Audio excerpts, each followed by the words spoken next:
मसीह यसु के अजीम नाम में आप सबकी सलामती हो। आज बात करेंगे बाइबल स्टडी गाइड में से फजल की यादगार, यहोशू की किताब उसका 3रा बाब और उसकी 23वीं 24वीं आयत में लिखा है, क्योंकि खुदावंद तुम्हारा खुदा ने जब तुम पार ना हो गए यरदन के पानी को तुम्हारे सामने से हटाकर सुखा दिया, जैसा खुदावंद तुम्हारे खुदा ने बहर कुलज़म से किया कि उसे हमारे सामने से हटाकर सुखा दिया, जब तक हम पार ना हो गए, ताकि जमीन की सब कौमें जान लें कि खुदावंद का हाथ कवी है। वो खुदावंद तुम्हारे खुदा से हमेशा डरती रहें।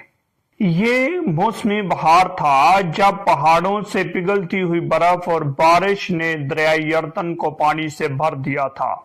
उसका पानी बड़ी तेज रफ्तारी से बहरे मुर्दार की तरफ बढ़ रहा था, यहाँ तक कि पानी किनारों से बाहर आ रहा था। दरियाई यरदन में सैलाब था और उस वक्त दरिया को अबूर करना खतरनाक था। फिर पूरे का पूरा गांव किस तरह दरिया को अबूर कर सकता है, एक ऐसे हजूम में जिसमें बूढ़े, हामला औरतें, बच्चे और मवेशी भी शामिल हों। इंसानी नुक्ता नजर से ये नामुमकिन था, लेकिन खुदा के लिए बड़ा आसान था। अपने आप को मुकद्दस करो और दरियाई यरदन को अबूर करो। तो आज हम बात करेंगे यरदन को पार करना, तकदीस की जरूरत, खुदा के अजाबात। याद रखो और भूल जाओ। यादगारी की निशानियां, खामोशी के खतरे, दरियाई यरदन, तंगे मील। तकदीस की जरूरत। यहोशू ने लोगों से कहा, तुम अपने आप को मुकद्दस करो, क्योंकि खुदावंद खुदा कल तुम्हारे दरमियान अजाइब करने को है। तो 40 साल तक बादल उनकी रहनुमाई करता रहा कि कहां कैंप लगाना और कब चलना। अब अहद का संदूक उनकी रहनुमाई करेगा। अब आगे चलने का वक्त आ गया था। उन्होंने अपने खेमे उखाड़े और यरदन के किनारे 3 दिन खेमे लगाए। फिर उन्हें हुक्म मिला कि अहद के संदूक की रहनुमाई में वादा की सरजमीन को चलें, लेकिन एक शर्त थी, उन्हें अपने आप को मुकद्दस करना था। उस तकदीस के अमल में रस्मी पकीजगी, कपड़े और जिस्म को धोना, गुनाह को तर्क करना और खुदा के हुक्मों की तकमील करने के लिए मकबूलियत का रवैया रखना था। अहद में कौन सी चीजें शामिल थीं?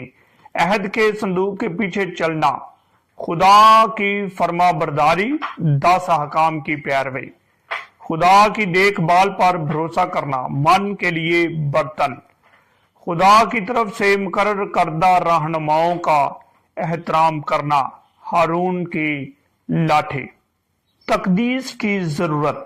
जो पानी ऊपर से आता था वो खूब धूम धाम के पास, जो जरस्तान के बराबर एक शहर है, रुक कर एक ढेर हो गया, और वो पानी जो मैदान के दरिया यानी दरिया शोर की तरह बह कर गया था, बिल्कुल अलग हो गया, और लोग आयन यरू के मुकाबल पार उतरे। खुदा ही है, अजीब गरीब काम करता है, लिहाजा हम उसे एक खुदा के तौर पर पहचानते हैं। हमें उसके अजाइब याद हैं। हम उसके हैरत अंगेज कामों का जिक्र करते हैं। खुदा के लिए कोई भी चीज मुश्किल या हैरत अंगेज नहीं है। उसी ने सब चीजों को पैदा किया है, इसलिए हम उस पर भरोसा कर सकते हैं।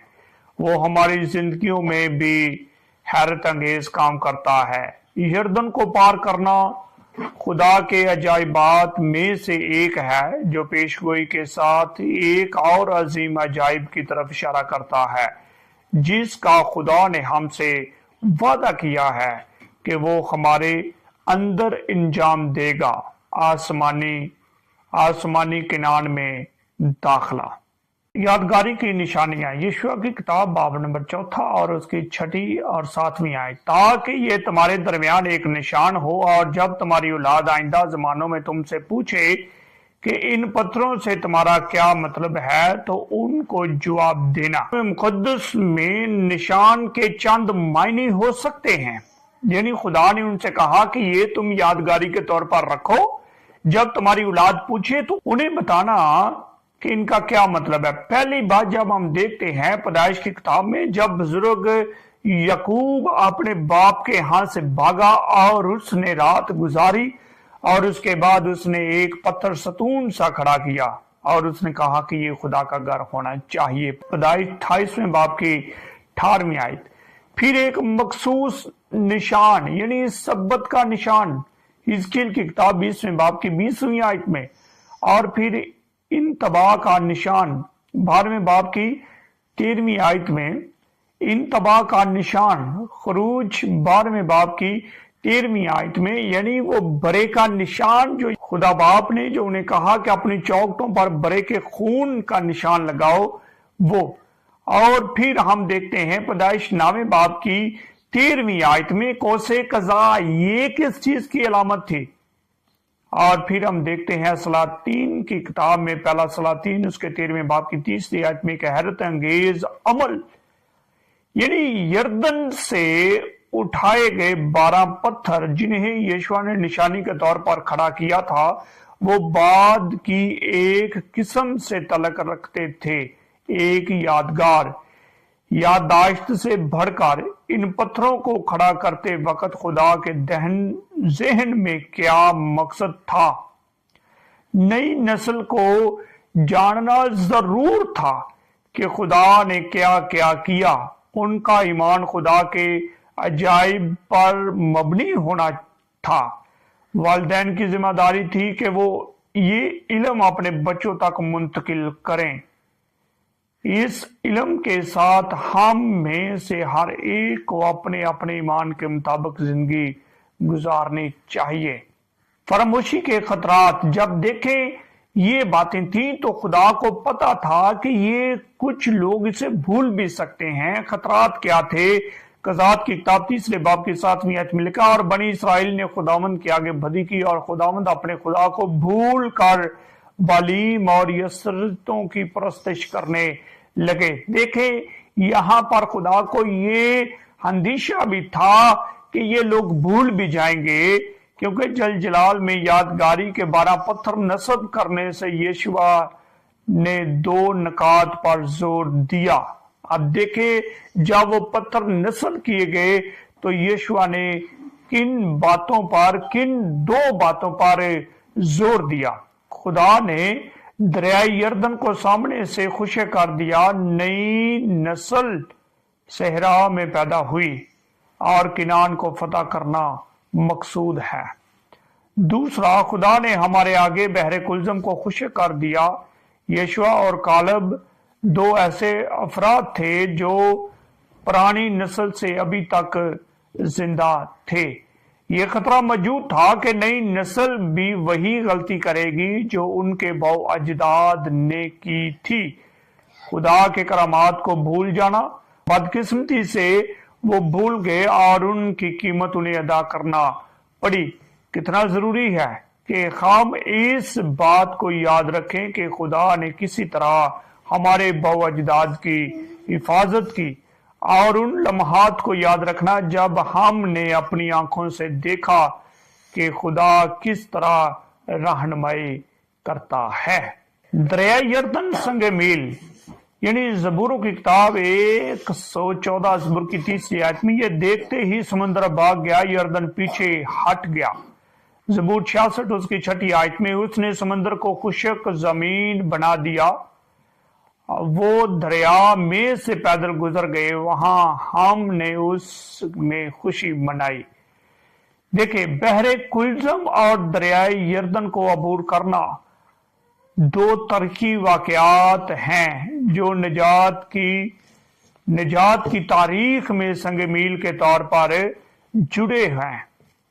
एक साथ ये दोनों गुनाह से आजादी की निशानदेही करते हैं और हमारी अब्दी जिंदगी तक रसाई करते हैं। मौजूदाना तौर पर दरिया यर्दन को अबूर करना और खुदा की हाजुरी में लाया जाना एक हकीकत थी। अलीशा के लिए ताहम वही वाक़या रूहुल कुद्दुस के इस्तकबाल की लामत था। उसने उसे अपना मिशन पूरा करने के काबिल बनाया। तो यीशु मसीह के यरदन के पानी में दाखिल होने से वही असरात हुए जैसे जिसे रूहुल कुद्दुस ने अपने मिशन को पूरा करने की ताकत दी थी। हमें गुनाह से आज़ाद करे और अब्दी जिंदगी दे। मिस एलन जी वाइट बयान करती हैं desire of ages page number 348 में, तो आए हम खुदा की शफकत और उसकी रहमतों की कसरत को याद रखें। बनी इसराइल की तरह हम भी अपने पत्थरों की गवाही बनाएं और इस पर तहरीर करें कि खुदा ने हमारे लिए क्या क्या किया। इस सफर में यूं ही हम उसके बर्ताव का जायजा लेते हैं। आए हम अपने दिल से उसका शुक्र करते हुए ये कहें, खुदावंद की सब नेमतें जो मुझे मिली हैं उनके इवज मैं क्या दूं। मैं निजात का प्याला उठाकर खुदावंद से दुआ करूंगा। मैं खुदावंद के हजूर अपनी नेमतें उसकी सारी कौम के सामने पूरी करूंगा। खुदा मुझे और आपको आज की इस बाइबल स्टडी के वसीला से बड़ी बरकत दे और तौफीक दे कि हम इस पर अमल कर सकें। आमीन।